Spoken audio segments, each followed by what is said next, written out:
All right, guys, today I want to touch on the Bitcoin chart, and I want to go over a familiar pattern. And I did touch on this on my weekly webinar about 2 weeks ago, and I mentioned we were looking at a pretty good pop coming on Bitcoin most likely. In fact, what I said was, I will be very shocked if we don't see significantly higher prices very soon here. And the reason for that was a pattern that popped up on my Bitcoin chart. And so I want to go over this, and I want to touch on a couple mistakes that newer traders make when they're looking for patterns like this, because it's very relevant. Even though this is a Bitcoin chart, even if you don't trade Bitcoin, the same pattern pops up on fiat currencies all the time. So if you're trading spot Forex, you definitely want to pay attention here, because I think this will help you a little bit. But let's go ahead and get started here. Right here where I'm dropping this line, that right there, and this right here. Where these meet at, you're going to see the major moving average here as well that I've got painted on my chart. But this is where price was at when I had said I am looking for a pretty significant pop on this. Since then, we've gone from 66.70 all the way up to about 84.50. So that's about a $1,800 pop on Bitcoin, which is very, very significant. In fact, if I grab my handy calculator out here, $1,700 divided by 66.70, you're dealing with a 25% pop on Bitcoin. That is a pretty significant pop. So I just wanted to touch on this to show you why I saw this thing coming. But let's get rid of these lines here. Okay, first of all, I was watching this trend right here, and I noticed something very significant about it. Here's the top of the trend. We pushed down. We had a very small pullback to the upper band, another push down, another small pullback, another push down, a very minor pullback here, more like a consolidation, another push down, another consolidation, another push down. Keep in mind, each time we have a new low right here, a new low right here, a new low right here, a new low right here, a new low right here, and also you have lower highs as well. Here's a high, here's a high, here's a high, here's a high, here's a high. So what is the market telling us right now? The market is telling us that we have new sellers pushing price down, and there's really not a lot of buyers present because they're not pushing the market up at all. But we came down into this region right here where my cursor's at, and what we saw next was we saw a pop all the way back up to the last high. Notice this entire move up. We were not able to push up to the last high here, the last high here, the last high here, the last high here. Typically, when you see this happening, that is an indication that perhaps buyers are getting ready to take over the market. So I saw this nice little push up here. Once I see this, I am no longer willing to short this market because this is telling me there's a significant amount of buyers coming in off this level. So I do not want to sell anymore. But we had a push up into this region right here, which was the last high. And then take note what happened right here. We had another push down right here, and it could not take out the last low. So it looks like for the time being, sellers are drying up. And then we immediately push back up into this region. Again, this was a top. Right here is the same level, and we pushed up to it once again. The key here is we have now a higher low, which means there are fewer sellers coming in to push price down. So when I saw this, I said, hey, this could be an indication that the markets are getting ready to shift the other direction. But again, I need a lot of confirmation before I'm just going to jump into any kind of trade. So just because I see a head and shoulders pattern like this does not mean you want to get into the trade. You need more confirmations than just that. One of the biggest failures that I see a lot of newer traders making too is they'll spot a head and shoulders pattern like this, and it can a lot of times it'll be in the middle of the trend or just in the most obscure places, and they'll just jump into the trade because it's a head and shoulders pattern, and that is not something you want to do. You definitely want to look at your higher time frames, and you want to make sure that the higher time frames are in agreement. And it is very strongly recommended that you are at a significant area of support or resistance before you take a head and shoulders or an inverse head and shoulders. For example, let's zoom out just a little bit here.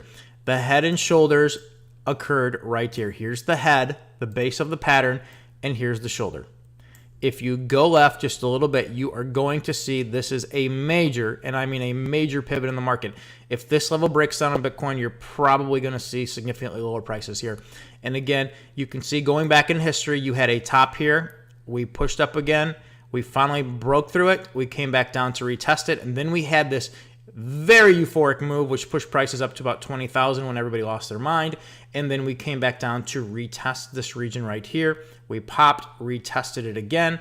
We popped, and then here we are again. So this is a very, and I mean a very significant area of support.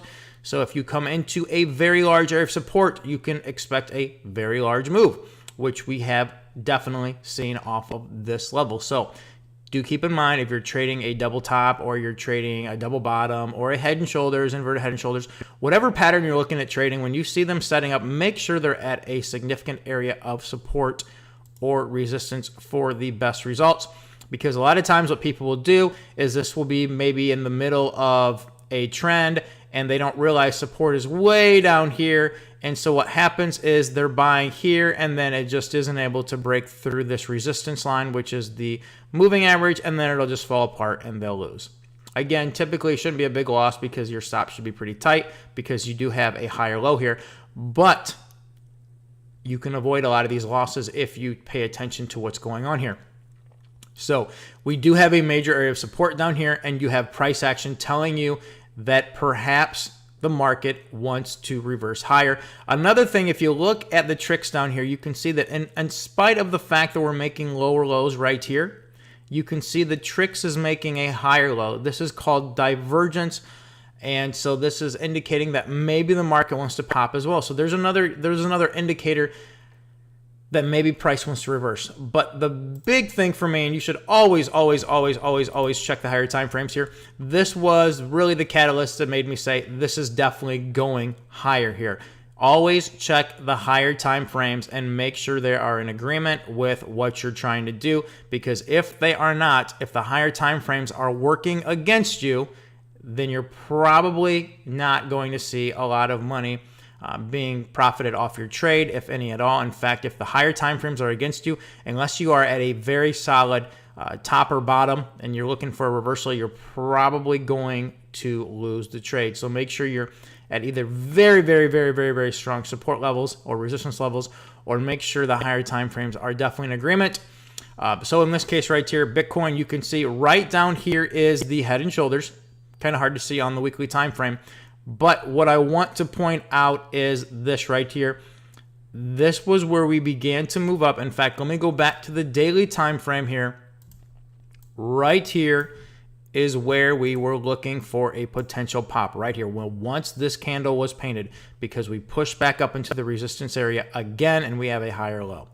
And of course, like I said, we do have divergence on the daily time frame as well. But if you go to the weekly time frame, let me zoom in here. Take a look at the tricks. The tricks has already turned green as we are pushing up into the band trying to break it.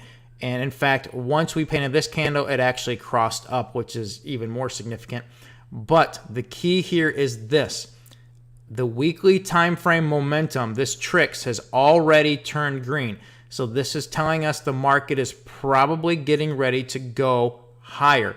That is very key, because if we were pushing up into resistance up here and this was still red, it was still dropping, this indicates to me a very bearish market, but that is not at all the case. So the weekly time frame is definitely confirming that you are going to see higher prices as we created that bullish looking pattern and bullish price action on the lower time frame, which is the daily time frame. Again, let me repeat that. The momentum had already shifted on the weekly, and since it's a weekly chart, the odds of it going in your favor are greater because the higher time frames are working with you, and also higher time frames typically mean bigger moves. So your risk to reward on this is actually very good. So, but again, you want to make sure you're checking your higher time frames. Because if the momentum is working with you, you're going to have an increased likelihood of a trade working out for you. And if it is against you, again, if prices were trying to push up and break through this level right here, and this was still red right here instead of being green, and it's still dropping, This means the momentum on the weekly time frame is still very weak, and it's going to work against your trade. So try to make sure you're either trading very powerful levels, or you're making sure, or preferably both actually, the momentum is working in your favor, meaning the higher time frames are switching gears and they are working with you instead of against you. But just wanted to point that out. Those are the things that I was seeing on Bitcoin. Again, you had price action looking pretty bullish, and then you had some divergence, and then you had the higher time frames along with being at major support down here. And that's why we are popping. This high up here was my first target on this, so we have hit that. It is possible that it could continue to move higher. There are some resistance levels right up in here and right up in here. Not sure those are areas that I'm quite willing to short. It depends on what the market's doing once it does get up into those regions here. But that is why I was looking for a long on Bitcoin, and hopefully no one was shorting at the bottom, because that is a terrible idea in light of what kind of pattern we had setting up here. But hopefully that helps somebody. If you have any questions, as always, get at me or just type them in the comments, and I'll be more than happy to help.